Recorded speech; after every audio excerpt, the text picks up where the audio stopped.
سلام كمسك الختام. به نام آنی که جان آفرید.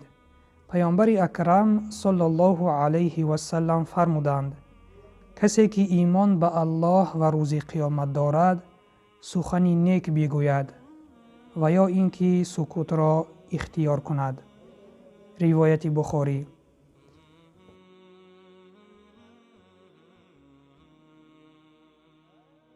دوستان عزیز، در این حدیث پیامبر اکرم صلی الله علیه و سلم ایمان به الله و روز قیامت را به دو خصلت خوب انسانی، سخن نیک گفتن و سکوت کردن، ربط دادند که این نشانه آن است که اگر این دو خصلت در انسان باشد ان شاء الله او مسلمان کامل است.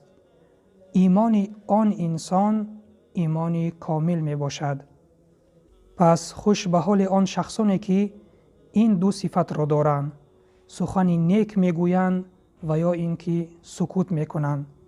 چون ما می دانیم روز قیامت از هر سخنی که ما می گوییم پرسیده می شویم. زبان را از بدگویی، از سخنهای فحش گفتن نگاه داریم.